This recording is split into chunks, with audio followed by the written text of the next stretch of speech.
for the second event in the Fanatec GT World Challenge Europe, powered by AWS Sprint Cup.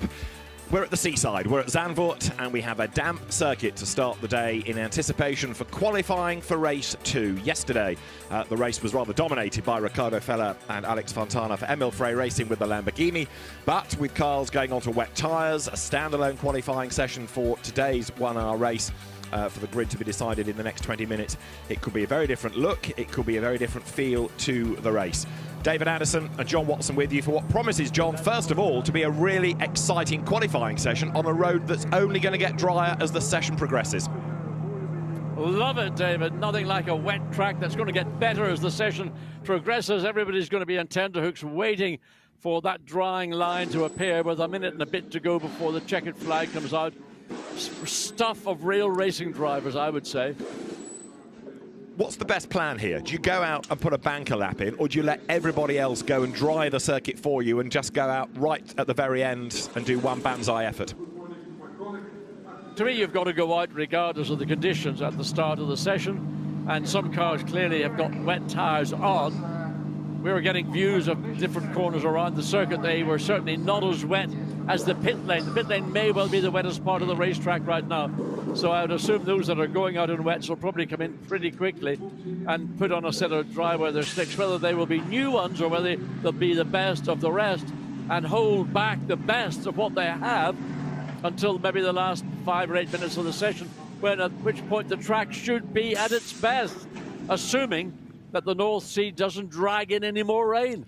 Well, it has been a very mixed weekend for weather. We've had glorious hot sunshine and the most torrential rain. But yesterday was dry pretty much all day, but a lot of heavy overnight rain has again made lots of flooding around the circuit and a damp circuit for the teams to cope with this morning. That's the championship leader then, Dries van Thor.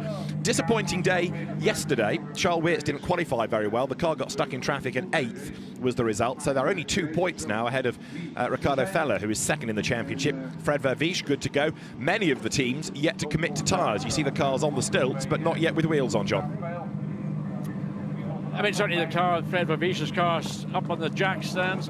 Aurélien Panis, his co-driver. So maybe they're just going to sit out the first few minutes and see what teams on wet weather tyres. Tempesta Ferrari clearly going on a set of wets to be confident and sure, particularly in a car where you've got drivers. The 93 Ferrari is a Silver Cup entry.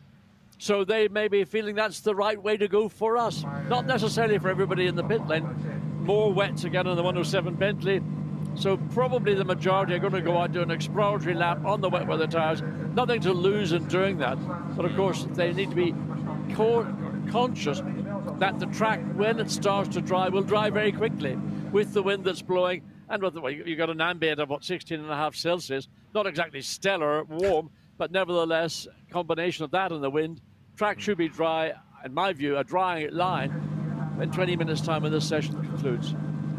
A quick word also about the circuit itself, because we have, of course, this familiar circuit, but it is being modified, of course, for Formula One. We'll just talk about the new elements in a moment. First, let's have an update on track conditions from Gemma Scott. Yeah, good morning. It's fairly wet down here on the pit lane, but I do believe, as you guys were saying earlier, this is one of the wettest parts of the circuit. I've just seen the number 20 Mercedes has gone out on slick, so they're feeling confident that the circuit is drying out. The Emil Frey car's just gone out behind me. They're on wets. Looking alongside me, behind me, in fact, Santalok are got dry tyres standing by. So it's a real mix, and I think the decision will be made fairly late on by most of the teams. Back to you guys. Thanks, Gemma. Yeah, number 20 is going to be driven by Dominic Baumann. He's the star in that car, whereas yesterday was the AM in the Pro-Am car, Valentin Pierberg. John, back to the circuit quickly. The exit of the pit lane looks different, turn 3 very different, and the last corner very different now. Well, certainly the exit of the pit lane has changed since last year. This is all done in preparation for the Grand Prix that'll be here in August. They've also changed the runoff on the entry into Tarzan. That's the corner at the end of the quickest part of this racetrack. That's now like any sort of supermarket car park, old tarmac, and not much else. It's the inside of the entry into Tarzan itself which has changed. It's different. We've now got a concrete wall all the way down and around to the apex of Tarzan, at which point that's where the pit lane now exits. So it blends in on the right-hand side of the exit of Tarzan, which ought to make it an easier exit onto the racetrack, as opposed to previous years when the pit lane exit was on the entry into Tarzan. Turn 3 and turn 14, all the two significantly banked corners. 188 Johnny Adam is going out on slicks. Also number 30 Audi Marcus Winkelhock I've seen go out on slick tyres as well. So there are a few braving it early, others doing it on wet, and then they'll change. So the lap times are going to come, or the main important lap times, the quickest lap times are going to come at the end. There is number 108 Bentley, that was very quick yesterday but got penalised for a jump start, and the car in the hands in this session of Stefan Richelme. This gives us a chance, doesn't it, to see where the damp patches are around the circuit. There are still plenty of them. There are the light grey, obviously, of the drying bits of the racetrack. That will be the racing line, and here you see almost just over halfway around the racetrack on the run down into turn 11 and 12. More or less, there's a little bit of wisping of spray coming up from behind the cars. But right now, I would say, other than those who are the less experienced drivers, but for the professional drivers, I would say go out in a set of slicks and just stay out, assuming you've got your fuel on board to do that, stay out and wait for the track to come to you. Here is always an interesting, a banked corner that is damp, and if you're on slick tyres, there you do need to be cautious.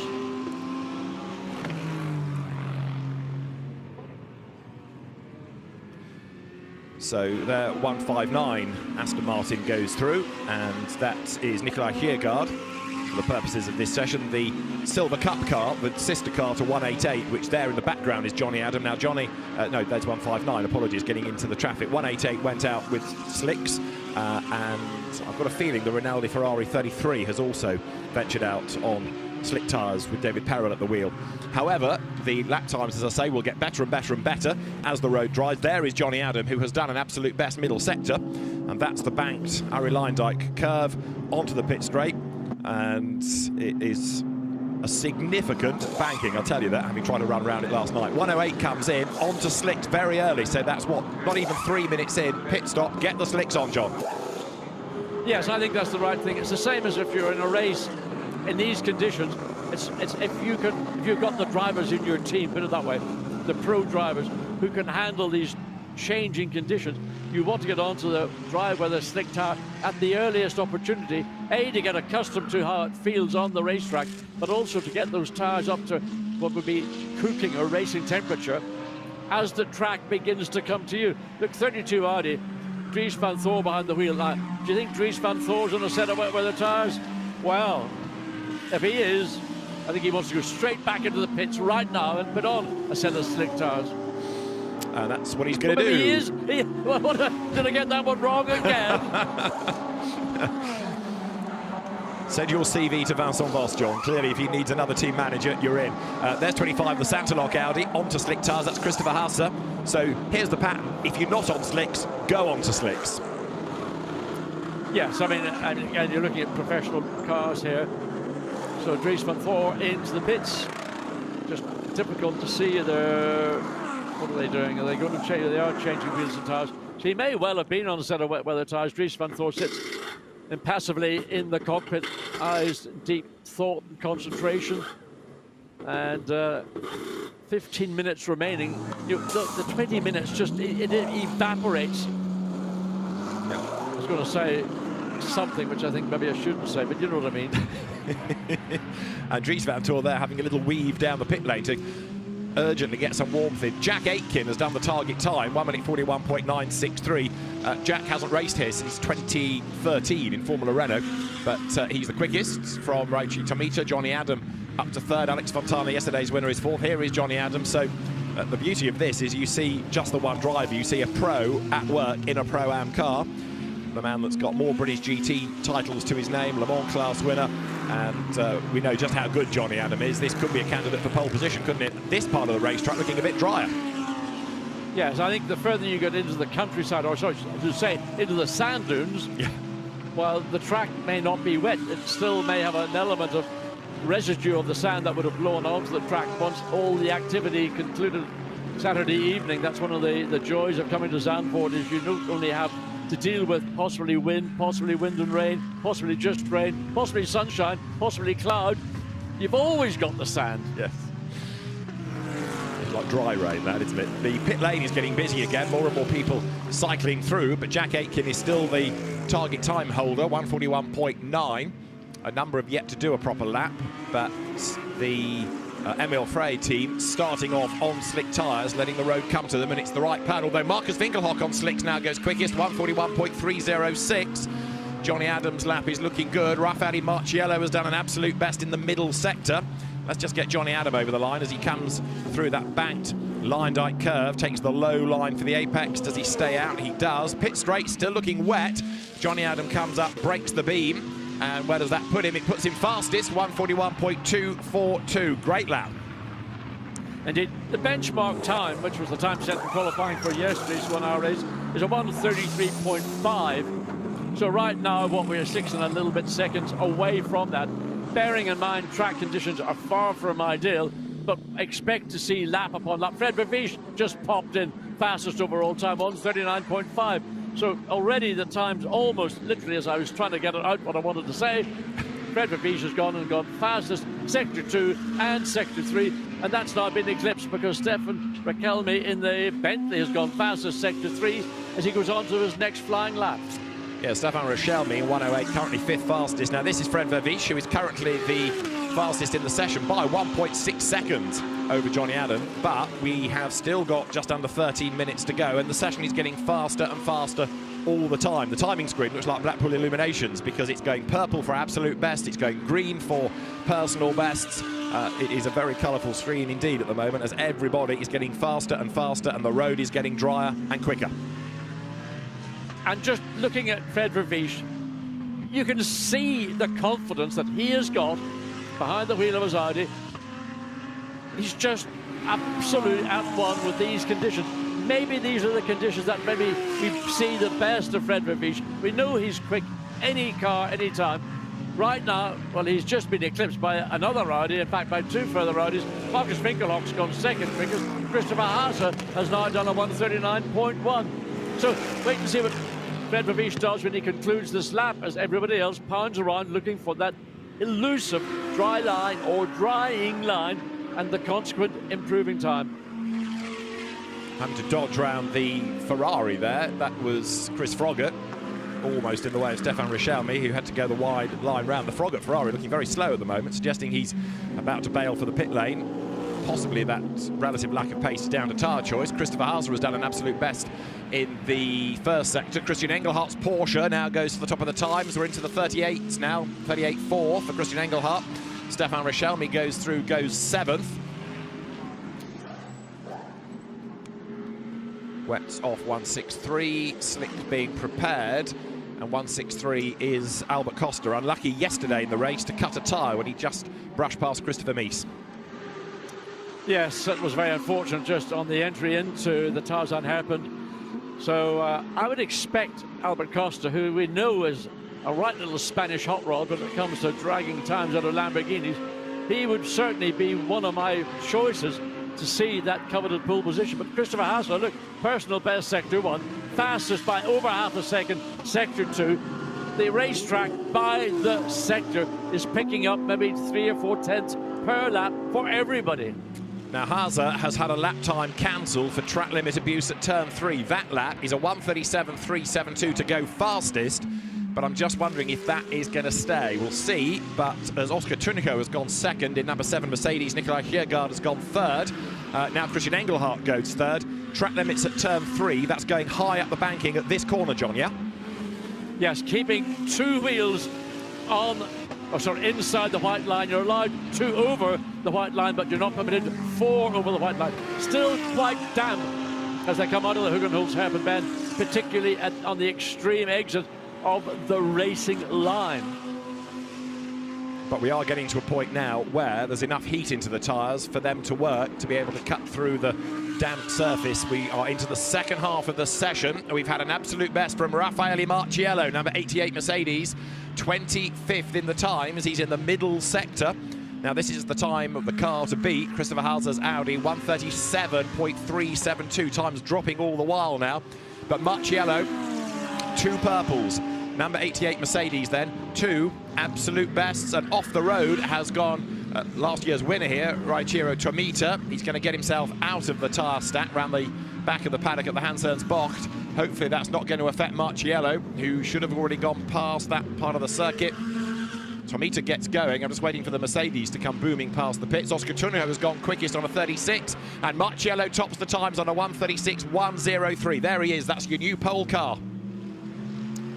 Maybe not a big surprise. I suspect that Raffaele just sat back in his laconic manner, waited for 10 minutes to go, bolted on a set of fresh rubber, first flying lap out, purple, and then he gets a green because purple has now gone to Oscar Tunio, who is fastest in that third sector. So expect further improvement on this. The second flying lap from Raffaele Marchiello, and just sit back and enjoy as he comes over the best part of this Zandvoort circuit.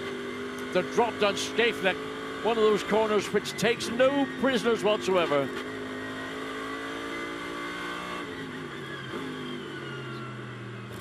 Listen to the way he dances with the throttle into turn 9, out of turn 9, quick sprint up to turn 10, get the nose in, Raffaele. Wow, a little bit of oversteer on the exit. Still the tire temperature probably not right in the sweet spot of where it would be in dry conditions. The run down now in this difficult chicane, breaking downhill, and it is difficult for Marchiello. He blows it big time going into turn 11, compromises through 12, just back out of it momentarily, then get yourself all prepared through the Como box. Runs the curb on the outside now through Arie Luijendijk. Harry flatters through Arie Luijendijk, as they used to say. Now, lap has been compromised. Start another lap. You've got 7.5 minutes to go. Raffaele Marchiello, I'm sure this time it will be wheel perfect. No, he's not. Still in trouble. Fighting the car into the Tarzan hairpin, runs it wide over the curb on the exit. Oh, I took my breath away. Well, even with those mistakes, that was the first lap of the session in the 35. So it was the best lap yet, a 1:35.668. The time lost in that last sector because of the error that we saw down at turn 10, the Hansens Bocht. But Marchiello, the only driver in the 35, so it was worth riding with it. And proof of just how treacherous the road still is. Finding traction is still not easy. This is Jules Gounon, who is 12th for ACA ASP, and he's in a hurry as well, John. Indeed, yes, he is, and I would expect Gounon likewise to be one of the drivers on the cusp of putting, certainly we saw a Mercedes lockout on Saturday morning in terms of what they were doing, Friday on the practice sessions, like Mercedes everywhere. Now, what's that coming from the back? Is that sand? Maybe as the car, well, look at he's struggling. Has he been off? Certainly there's a lot of rubbish coming from the rear of the pit lane beckons. 6 minutes ago, yes, into the pit lane. Yeah, it was slow, it was sideways, it was offline, it had no momentum. I think he must have done a Marchiello, if you like, and had a moment at the Hansens Bocht because it was back in shot where the car was slow. Rick Broker's going on to a new set of slick tyres. This is the the Silver Cup, I should say, Mercedes that was damaged yesterday in the hands of Ezequiel Perez Compact. The Mad Panda Motorsport Mercedes in its oh-so-creative livery. And Rick Broker's Dutch driver, local hero, blasts back into the session. We're in the 34s. Raffaele Marchiello is almost a second quicker than anybody else. 0.998 of a second faster than anybody else, a 1:34.909. I would say not terribly surprised. There may be a few other people in the pit lane wondering, wow, where did he find that time? Well, Rick Broker's going out on a brand new set of Pirelli slicks with 5 minutes to go. That, to me, good decision by Mad Panda, because he'll get an out lap, he'll get 2 flying laps with a set of tyres that are at the peak of where their performance window is going to be. So keep an eye on the 90 Mercedes. It may not be in pole, but it could be well up on the first 3 or 4 rows. Yeah, Brokers knows the circuit well, and we're having it confirmed that Gounon did go up the escape road at turn 11, and so also has number 70 been up the escape road. We don't have a number 70, so the timing screen tells us a fib, though, as you see Pierre-Alexandre Jean go through the Tarzan hairpin in the Bentley that went really well yesterday. 6th in the championship now is PAJ, with Ulysse de Pauw, his co-driver in the CMR run Bentley. CMR, I reckon, doing a really good job with these cars because they have been quick, they've been reliable, and they're up there fighting for podiums, aren't they? If they could just get a clean race these two Bentleys have been the quickest cars down the main straight, the start-finish straight. That's an advantage here at Zandvoort, because one of the few places where overtaking can be done cleanly and easily, or in relative terms, is into Towers. Although it is an easily defended corner, it's a corner that gives you the options of going the long way around the outside, or if you can force a mistake from the car you're challenging, to get up the inside and take away the apex of the corner. Raffaele Marciello has come into the pit lane, having done his work. 4 minutes to go. And there is Pierre-Alexandre Jean. Now he's third. He has done a personal best Sector 1. He's down in Sector 2. Dries Vanthoor has gone second, by the way, and he's half a second back from Lello, from Raffaele Marciello. We've still got 1 or 2 cycling through the pits, and Rick Brokers is going to be worth watching. As we've seen, he's on that new second set of slicks. Vanthoor pits, calls it a session. What about Pierre-Alexandre Jean then, as the Bentley booms its way through the Arie-Luyendyk curve? Marciello's gone on to another new set of slicks, so Gemma tells us from the pit lane. Over the line goes the Bentley, but he takes the line in the pit lane. Is this another roll of the dice for another set of slicks late in the session? Now this is a car worth watching. Christopher Mies, with his stellar CV, is last. Stone last. Slowest time yet. 3 minutes to go. He's got to dig deep, John. He's got 3 minutes to dig. So he'll finish this lap, he'll get another lap, and he might, even if he's lucky, no, certainly he'll get another flying lap. I've got total confidence in Christopher Mies. Jules Gounon, by the way, he's down in 23rd. He's got purple Sector 1, so let's keep an eye on that. The number 90 Mercedes, the Rick Breukers, have got personal best first and second, getting there more gradually, but expect to see Christopher Mies with this time certainly maybe just get into the bottom end of the top 10, maybe the 11th, 12th. Christopher Mies, totally reliable anytime he's behind the wheel of an Audi, and let's see he doesn't just drop it to prove again he is human after all. He's coming up to the line. Christian Engelhardt's Porsche has gone second, by the way, 65,000 shy of Marciello. Mies goes 18th, so that's a stride forward, but there's more to come. Quivers under braking for Tarzan, doesn't it? I would have thought he would have been maybe marginally quicker, but there we go. Christian Engelhardt, as you mentioned, second quickest, has gone fastest Sector 1 on his current lap. So we're seeing the dynamic motorsport Porsche performing where we had hoped to see it. It wasn't the case in the sprint race yesterday. So it is all about getting grid position. It is absolutely imperative here in Zandvoort to be in the front two, at worst the front 3 rows of the grids. Alex Fontana, likewise, had at one point set fastest sector times. Looking to see where that 1:63, or the sister car has dropped to in timing and scoring as we watch Christian Engelhardt. So nothing improving in the middle sector, 0.3 of a second up in the first sector. So this is a potential time. He needs to, well, Oscar Tunio's got quickest overall in 1:34.9, a thousandth of a second quicker than Marciello. Engelhardt is 6,500ths back from Marciello. So it's possible he goes quickest, and he does. So 1:34.439 then, but Oscar Tunjo has done a purple first sector, in other words, quicker than anybody else. We've got a yellow flag, or we did briefly have a yellow flag in the third sector. It's now gone in, so the road is clear. It could well be that the last car to take the flag goes fastest, because some of them are on a new set of tyres, coming up to temperature. The road is drying all the time. This is Gounon about to fire the car out of the Luyendyk box. Now he's got another lap to go, look, because he's got time for one more shot here. Engelhardt, Engel is the front row now, because Mario Engel goes second, Jules Gounon stays 8th. That ebbed away from him a little bit. Reichi Tomita is the slowest now. What happened to Christopher Mies, incidentally? We've seen him get up the order, but how far up did he get? I've lost him again. 22nd he is, and a spin we've had from 108 Stefan Richelmy. Now this is Dries Vanthoor coming up to take the checkered flag, so this is an important lap. He's running out of options. Yes, currently, well, he's dropping. He was 10th when he started the lap, and the space of 3 corners, he's dropping back all the time. 3 positions. I mean, it's just absolutely merciless right now. If you don't get it right at every phase of this 14-turn, 4.2-kilometre circuit, he comes through that final turn, all the way run down to start-finish line. Currently down in 14th. That is awful starting position, and he looks like he's starting on the front row of the grid.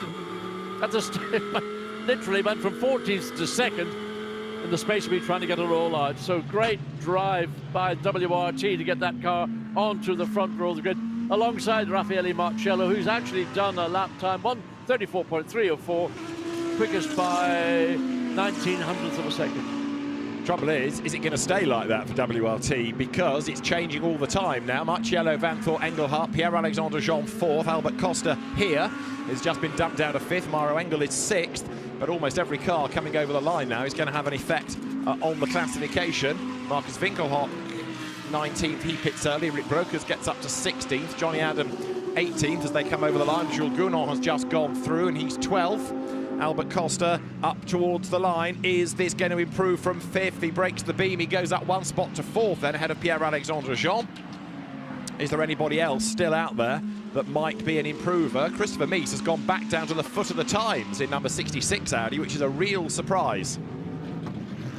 I mean, understatement so far of today. That car, I do not understand why Attempto Racing have been unable to get Christopher Mies up into the position where one would normally associate him with. But what I think is great, we've got a Mercedes-Benz, an Audi, a Porsche and Lamborghini. Those 4 brands comprise the front 2 rows of the grid. Bring on balance of performance.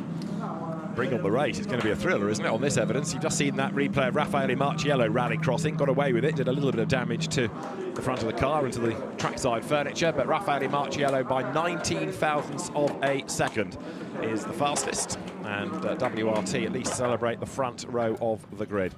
So provisionally, this is how we look. Raffaele Marciello tops the times in Q2, ahead of Dries Vanthoor. So it is Mercedes and Audi on the front row, and then Porsche and Lamborghini on row 2. Christian Engelhardt just ahead of Albert Costa. The Bentley comes next. Pierre-Alexandre Jean ahead of the next Mercedes. Maro Engel from Jack Aitken, Christopher Hauser 8th, Oscar Schoenhoven 9th, and Konstantin Terashenko rounding out the top 10 from Fred Verviche, David Perel, Enrique Chavez for Barwell, topping Pro-Am 13th from Jules Gounon, quite a long way back in the end, and Matteo Drudi 15th fastest. 16th to yet another of the Emil Frey Lamborghinis. Yesterday's winners, Alex Fontana doing the time, but he and Ricardo Feller in for a different day, I fear, ahead of Rick Brokers and Johnny Adam. Marcus Winkelhock a long way back, and so too Stefan Richelmy ahead of Dennis Marshall, Chris Froggatt, Andrea Bertolini next. Nikolai Kjærgaard didn't sparkle, nor did Dominic Baumann in the way you would have expected. Reichi Tomita is next, and Christopher Mies rounds out the times. I don't think I've ever had to say Christopher Mies last in a session before, but it's happened today, and it's going to be one of the talking points of the race, surely, to see what progress he can make up the order.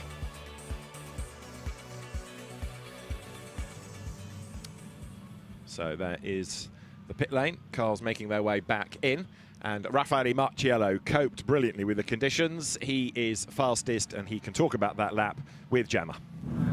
Raffaele, that was probably one of the busiest qualifying sessions we've ever seen. Tough to make the choice on tyres, and of course the track then drying out at the last minute. Yeah, it was fun. I mean, I like when the conditions are like this, you know, similar to Barcelona last year. Today was not perfect for me. I had traffic in the last lap, so I was able to do a bit better. I think sort of the 3.8 or 9 was possible. But yeah, I mean, it's important to be on pole, so this is only what matters. Well done, great time. Thank you. So Raffaele Marciello, the fastest by 19 thousandths of a second. John, inevitably, lots of hard luck stories, but it does give us a fascinating grid for the race, doesn't it? Well, it's sort of not quite a topsy-turvy grid, but I mean, there are 3 drivers who I think are well out of position. First, Jules Gounon is going to start 14th, 7th row of the grid. Matteo Drudi in the Attempto Audi 15th. And Alex Fontana, the car that was in pole position for yesterday's sprint race, back on the 8th row of the grid. What kind of hard work is Ricardo Feller and Alex Fontana going to have to dig deep to get somewhere near the kind of, you know, well, let's say get into the top 6 would be great. On the podium, they can really dream about that right now, starting back on the 8th row of the grid. It is a tough racetrack. The run down into turn 1 is always cautious, and trying to get 27 cars around turn 1 without contact, that takes skill. So there we have Raffaele Marciello on pole position. It's going to be a great race. Join us for that later on today. Bye for now.